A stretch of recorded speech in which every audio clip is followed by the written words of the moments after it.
jusqu'à 6h30. Charles Matin. Charles Magnin. 6h13, bon réveil à tous. Vous êtes bien sur RMC. Alors notre modèle social peut-il tenir sans accueillir davantage de travailleurs immigrés? Non, répond Terra Nova, le club de réflexion qui est classé à gauche, publie un rapport qui assure que la France va devoir continuer à accueillir plus de 250 000 travailleurs immigrés chaque année, au moins jusqu'en 2040. Rebonjour Michel Picon, bonjour. Président de l'UDP, l'Union des entreprises de proximité. Vous représentez les petites entreprises, notamment dans des secteurs comme la restauration, le BTP, où on a beaucoup de mal à recruter. D'abord, est-ce que vous confirmez, est-ce que vous partagez le constat de Terra Nova? Est-ce que les entreprises ne peuvent pas tourner sans travailleurs immigrés? Bien sûr, je le partage et je le dis depuis des mois et des mois. Notre économie a besoin de main-d'œuvre étrangère, immigrée, parce que nous n'avons pas assez de candidats. Il y a des tas de secteurs où c'est compliqué de recruter, vous l'avez alors, dit. Lesquels, là, on parle, je vois dans le rapport de Terra Nova, il y a par exemple un médecin sur 5 qui exerce en France aujourd'hui est diplômé à l'étranger, donc un médecin sur 5 est étranger. On a besoin d'étrangers pour le secteur de la santé notamment, mais dans beaucoup d'autres secteurs, notamment les vôtres. Je parlais du BTP, de la restauration. Le BTP, c'est des chantiers qui s'arrêtent s'il n'y a Bien pas sûr, de... absolument. C'est des restaurants qui ferment parce qu'il n'y aura plus personne en cuisine, en préparation. C'est aussi le bâtiment, vous l'avez dit, les travaux publics, le bâtiment. C'est les services à la personne, c'est l'hôtellerie, la restauration. Ce sont tous ces secteurs. Alors bon, j'ai écouté tout à l'heure votre auditeur qui dit c'est parce qu'on ne paye pas assez. C'est David qui nous a appelé en disant bah oui, mais s'il y avait des salaires un peu plus élevés, même pour des jobs considérés comme pénibles, il y aurait plus de candidats. Parce que, on va le dire, il y a du chômage aujourd'hui en France. On en parlait hier avec Manu Le Chip. Le chômage remonte doucement. Il y a des candidats, il y a des Français inscrits aujourd'hui à France Travail. Pourquoi vous nous dites on ouvre des postes et on n'a pas de candidats en face alors qu'il y a des Français qui cherchent du boulot? Parce qu'il faut accepter le principe qu'il y a des Français qui ne veulent pas faire un certain nombre de métiers, un certain nombre de travaux pour des raisons diverses et variées. Peut-être que certains concerts pensent que ce n'est pas assez rémunéré, d'autres pensent que c'est trop difficile physiquement, d'autres pensent que ça ne conjugue pas assez facilement leur vie personnelle et leur vie professionnelle, je pense notamment à la restauration. Il y a plein de sujets. Alors quand on dit oui, il y a des gens qui sont au chômage, on va les forcer à accepter un travail dont ils ne veulent pas. Vous savez, je connais pas d'employeurs qui veulent recevoir un salarié qui vient contraint et forcé, qui n'est pas engagé. Et donc pour y répondre, vous dites on n'a pas le choix, il faut des candidats, des travailleurs immigrés qui, eux, acceptent ces jobs plus pénibles. Et Michel Picon, en février dernier, le gouvernement a dévoilé une liste, mise à jour des métiers en tension, une quarantaine de métiers dans des domaines variés. Il y a donc le BTP, la restauration, le médical. On en est où de cette liste? Est-ce qu'elle est enfin finalisée? Est-ce qu'enfin on a la liste à jour des métiers en tension?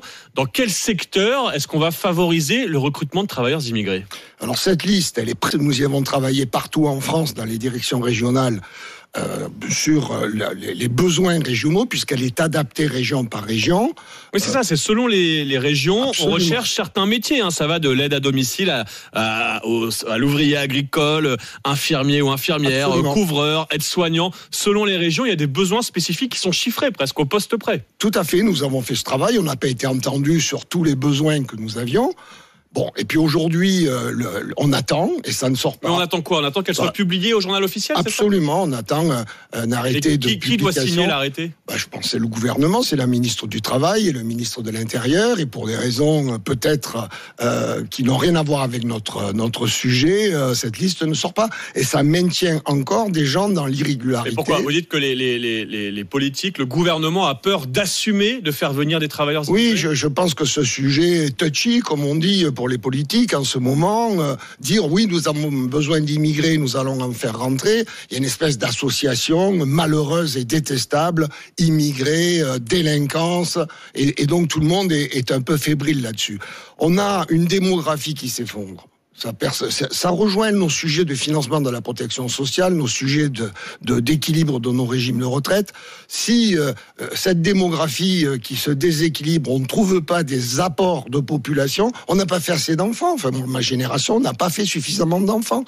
Pourquoi? Il y a 1000 raisons. Politique familiale peut-être pas suffisamment puissante, un coût de la vie, et puis des préférences aussi de vivre un peu mieux plutôt que d'avoir 2, 3 ou 4 enfants comme les avaient les générations précédentes. Eh ben ça, aujourd'hui, il faut le compenser. On a besoin d'immigration. Il faut le rappeler, les immigrés, c'est 2 bras, mais c'est aussi une bouche. C'est-à-dire qu'ils consomment, donc c'est de la croissance. Et c'est aussi des cotisations sociales. Et que grosso modo, on ne financera pas notre système de retraite et notre système de santé si on n'a pas cet apport supplémentaire de main-d'œuvre. Oui, vous avez l'air de partager ce constat, que ce soit Manu Le Chypre, Michel Picon, le président de l'UDP, et à la lumière de ce rapport de Terra Nova. Mais pourtant, vous le disiez, Michel Picon, c'est très sensible politiquement. Et puis, pour parler de ce modèle social, Michel Picon, la semaine dernière, je me souviens, vous avez aussi fait des propositions choc, on va le dire comme ça, notamment sur la question des salaires. Vous voulez augmenter de 20% le salaire net des Français en supprimant la CSG. Ce serait une baisse de charge drastique. Ça, c'est évidemment très populaire. Quand vous dites aux salariés, on va vous augmenter de 20%. Quand vous dites au patron, on baisse les charges, on supprime la CSG. Mais comment vous financez tout ça ? Mais je l'ai expliqué, tout ça, ça procède d'un constat, c'est que la rémunération aujourd'hui ne permet plus de changer de niveau de vie.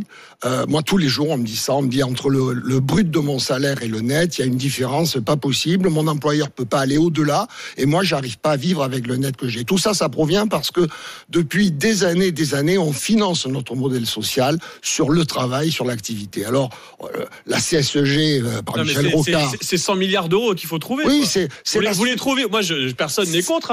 C'est la suppression de la CSG sur les revenus d'activité qui serait compensée sans brutaliser personne par un peu plus de TVA sur un certain nombre de produits, pas les produits de première nécessité, on propose même de la baisser, par une augmentation des droits de mutation sur l'héritage, par un peu plus de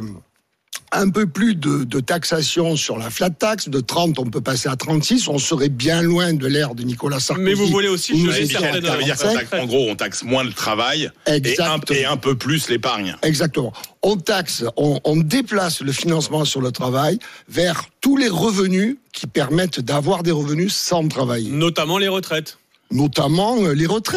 Mais c'est aussi en lien avec ce que nous avons dit. Il n'y a pas assez d'actifs aujourd'hui pour financer les retraités. Et les retraites au-dessus de 2500 euros.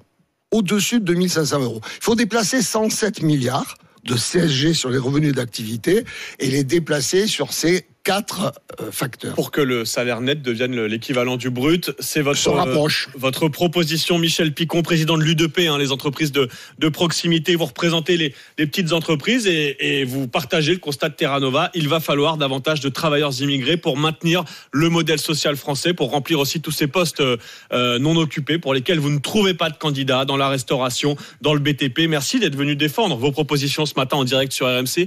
Nul doute qu'elles vont faire réagir, j'en suis sûr.